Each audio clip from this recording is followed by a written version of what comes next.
आगरा धर्मांतरण मामले में जिस अब्दुल रहमान यानी कि जो मास्टरमाइंड है, जिसको फिलहाल आगरा पुलिस ने 48 वर्षों की शैक्षणिक उत्कृष्टता के साथ 23 से भी ज्यादा प्रमुख बीटेक प्रोग्राम्स और 600 से अधिक अंतर्राष्ट्रीय छात्रों के साथ विज्ञान डीम्ड टू बी यूनिवर्सिटी देश की बेहतरीन यूनिवर्सिटी में से एक है।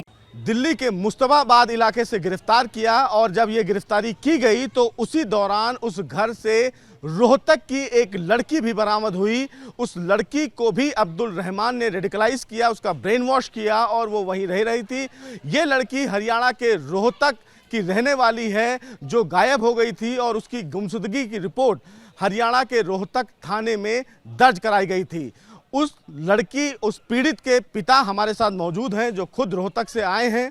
हम उनसे बात करते हैं कि कैसे उस लड़की का ब्रेन वॉश किया गया और उस लड़की के पिता खुद एबीपी न्यूज़ पर बताएंगे कि क्या ये पूरी प्रक्रिया रही। आपको आपकी लड़की मिल गई, फिलहाल आप कैसा महसूस कर रहे हैं? सर, हमारी बच्ची हमें मिल गई, हम तो बहुत ही अच्छा फील कर रहे हैं और बहुत खुश हैं जो उन लोगों के चंगुल से हमारी लड़की निकल पाई है।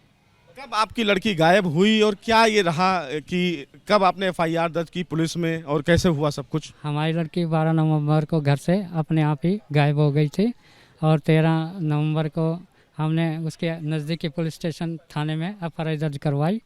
एफआईआर दर्ज करवाने के बाद वहाँ की नज़दीकी पुलिस ने उनको खोजा, छानबीन की, नहीं मिल पाई और 6-7 महीने के बाद फिर रोहतक में गए। मजिस्ट्रेट साहब ने पूछा आपकी लड़की मिली? हमने कहा नहीं मिली सर।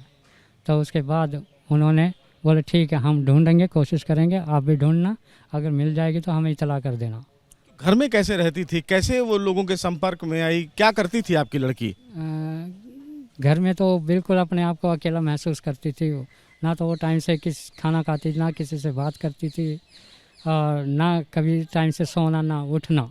क्या काम करती थी? पढ़ाई करती थी? वो स्टडी करती थी और वो किस चीज़ की स्टडी करती थी? उसने कोचिंग ले रखी थी आईसीएस कॉलेज सांपला से और बाकी मोबाइल में ज़्यादा ध्यान देती थी वो। तो क्या किसी के संपर्क में आई वो या कैसे? इस चीज़ का देख हमें नहीं मालूम सर, वो किसके संपर्क में आई, कैसे आई, कैसे नहीं आई, लेकिन हम लोग तो उसके जो बिहेव से हमें और ही कुछ महसूस होता था। क्या बिहेवियर था उसका? फिलहाल यही बिहेवियर ये था, वो किसी से बात नहीं करती थी, अकेला महसूस करती रहती थी, टाइम से खाना नहीं, उठना नहीं है, अकेला बैठे रहना, अकेला घूमना, बस यही बातें। पूजा पाठ करती थी कि नहीं? पूजा पाठ नहीं करती थी सर, वो तो बस यही मेरे से बोलती रहती थी। मैं उसको समझाता था बेटे पूजा पाठ किया करो, बोली पूजा पाठ कुछ नहीं होते, ये इस्लाम में पैगंबर ऐसे होते हैं, ऐसे होते हैं, इस्लाम धर्म में ऐसे होता है। मैंने कहा मेरे बेटे धर्म सब एक ही होते हैं, चाहे वो ईसाई है, चाहे वो अपना हिंदू धर्म, कुछ भी धर्म लगा लो, सब एक ही होते हैं, चाहे वो सिख है, क्रिश्चियन है, कुछ भी लगाओ, हम सब एक ही धर्म के आदमी हैं। लेकिन वो इस्लाम को ज़्यादा इस्लाम को मानने लग गई थी और हमें जहाँ तक शक हुआ कि ये इस्लाम धर्म में शायद ये इसका ब्रेन वॉश हो रहा है या किसी ने किया होगा, ये इसलिए ये इस्लाम धर्म की बातें ज़्यादा करती है। तो ब्रेन वॉश तब जब घर में क्या नमाज वगैरह पढ़ती थी या नहीं सर, किताबें कुछ ऐसा? नमाज नहीं पढ़ती, वो ज़्यादातर फ़ोन देखती थी बस।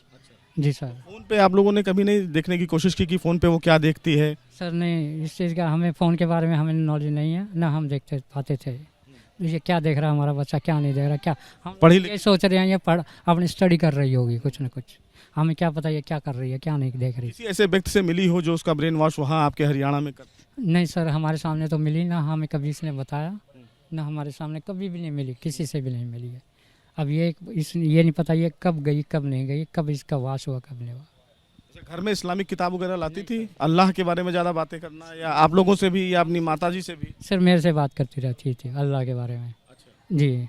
और किसी से बातचीत घर में नहीं? और किसी के बारे में नहीं करती थी। तो अकेले रहती थी तो आप लोग को अजीब नहीं लगता था कि क्यों अकेले रह रही है अकेले कमरे में? फीलिंग तो देखो, हम बच्चों को फीलिंग देख करके पेरेंट्स अपना यही सोचता रहता है कि अब तो शायद इसको अंदर से मनोविज्ञान की बीमारी हो गई कि वो माइंड में कुछ इसका ऐसी कोई बात बैठ गई हो जिससे कि ये किसी से बात नहीं करती हो, ये है वो है।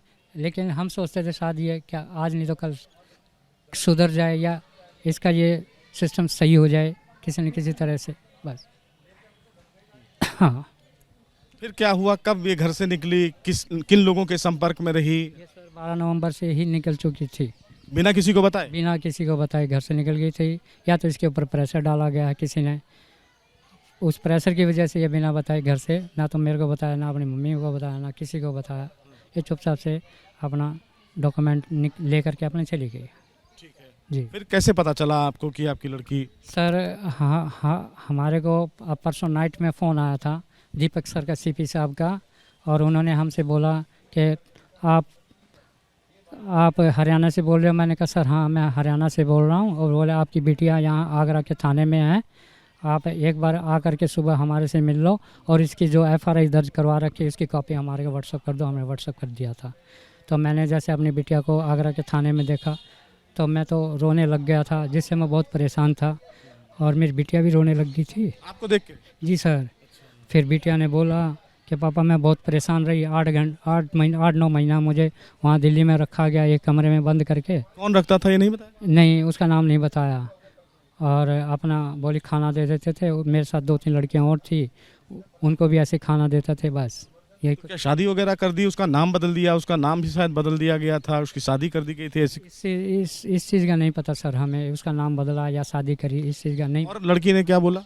और लड़कियों को भी यहाँ की पुलिस ने, यूपी पुलिस ने उनको वहाँ से क्या नाम है नहीं, आपकी बेटी ने फिर आपसे क्या बातचीत की? क्या कुछ उसने कहा? क्या परेशानियाँ उसने झेली, कुछ बताएं? बस यही परेशानी झेली कि मैं तो बहुत परेशान रही। 8-9 महीने मेरे को यहाँ पे क्या नाम टॉर्चर किया जाता था और खाना खुना देते थे, बोले अपना नमाज पढ़ते रहो, ये करते रहो, वो करते रहो। बस किस तरह का टॉर्चर करते थे वो लोग? सर जैसे कि ज़बरदस्ती से उसको बोलना अपना नमाज पढ़ते रहो, इस्लाम कबूल करो, ये करो, वो करो, बस।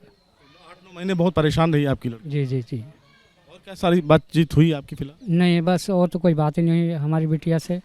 बाकी मैं तो यही कहता हूँ आज की न्यू जनरेशन के बारे में सभी पेरेंट्स को, जितने भी बच्चे हैं 15 साल से प्लस में हैं, जो भी अपने बच्चों को अच्छी से अच्छी शिक्षा दें और अब धर्म के बारे में उनको बताएं। और मैं तो यूपी सरकार का और पुलिस पूरे डिपार्टमेंट का तहे दिल से स्वागत करता हूँ। मोबाइल पर किस तरह की चीज़ें देखती थी, कुछ कभी इस बारे में आपको जानकारी नहीं? सर हमें इस चीज़ की कोई जानकारी नहीं मिली। इस्लाम को लेकर क्या आपसे डिस्कशन होता था अक्सर? डिस्कशन यही करती थी कि उस टाइम में पैगंबर ऐसे थे, ऐसे करते थे, ऐसे मानते थे, ऐसे खाते थे, ऐसे चलते थे, बस यही। अब कैसा लग रहा है? आपकी लड़की आपके सामने है जो 9 महीने पहले भाग गई और अब उसको ये रियलाइज़ हो रहा है कि उसके साथ गलत हुआ, तो कैसा महसूस कर रहे हैं? अब मैं और मेरी बिटिया बहुत अच्छा महसूस कर रहे हैं। और वो कहती पापा मैं आपके साथ जाना चाहती हूँ और मैं आगे से ऐसा काम नहीं करूँगी। कितनी बेटियां हैं फिलहाल? एक ही बेटी है। एक ही बेटी? जी सर, एक ही बेटा है। जी सर। तो आपको नहीं लगता कि एक बड़ी प्लानिंग की जा रही थी इस तरह के युवा बच्चों को जो पढ़ते हैं? जी सर, मेरे को तो यही महसूस हो रहा है कि इस संगठन का बहुत बड़ा हाथ है। और कम से कम भी मैं तो ये कहता हूँ इस तरफ पुलिस प्रशासन ने बहुत ही अच्छे से ध्यान दिया है और इस संगठन को तोड़ा है। किस चीज़ की पढ़ाई करती थी आपकी बेटी, जो कोचिंग करती थी? किस चीज़? तो ये जैसे स्टडी करना है, टेस्ट के लिए करती थी हमने, जैसे सरकारी नौकरी के लिए बस।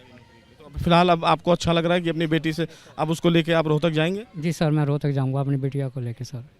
जी सर। 9 महीने बाद तो सीधे तौर पर कहीं ना कहीं देखिए ये उस लापता लड़की के पिता हैं जो फिलहाल अब आगरा पुलिस ने उसको रेस्क्यू किया है। सबसे बड़ी बात यह है कि लड़की जब अपने पिता से मिलती है तो अपने पिता को देखकर रोने लगती है और पिता भी उसके भावुक हो जाते हैं। और लड़की जब अपने पिता को 9 महीने बाद देखती है तो बताती है कि अब्दुल रहमान के घर पर किस तरह से उसका ब्रेन वॉश किया गया था, उनको टॉर्चर किया जाता था, उन्हें बार बार नमाज पढ़ने के लिए कहा जाता था।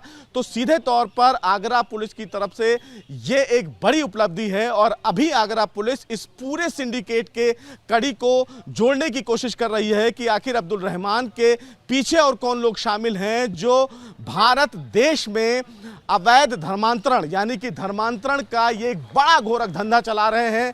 सबसे बड़ी बात है कि जिस तरह से इनके पिता ने ये बोला कि इनकी लड़की लगातार मोबाइल पर ही इन्वॉल्व रहती थी, सोशल मीडिया पर एक्टिव रहती थी, और जिस तरह से हमारी आगरा की पुलिस से बातचीत हुई, सूत्रों से बातचीत हुई, तो ये पता चला कि इंस्टाग्राम पर इस टाइप के तमाम ऐसे एलिमेंट मौजूद हैं जो लोगों को टारगेट करते हैं और अपने धर्म से जोड़ने को लेकर उन्हें प्रोत्साहित करते हैं। और शायद ये वही मामला है कि जब एक लड़की जो सिर्फ अपने घर में अकेली थी, पढ़ने वाली थी, उसको इंस्टाग्राम और और फेसबुक के द्वारा रेडिकलाइज किया जाता है। उसके बाद वो लड़की अकेले अपने घर से निकलती है और दिल्ली पहुंच जाती है, जहां पर 9 महीने से उसको टॉर्चर किया जाता है। ऐसे में सवाल बहुत खड़े हो रहे हैं कि आखिर इस सिंडिकेट के पीछे कौन लोग हैं जो देश के युवाओं को टारगेट करते हैं और उसके बाद कन्वर्जन कर कर उनको बदलते हैं। और इसी दिशा में अब आगरा पुलिस आगे बढ़ रही है।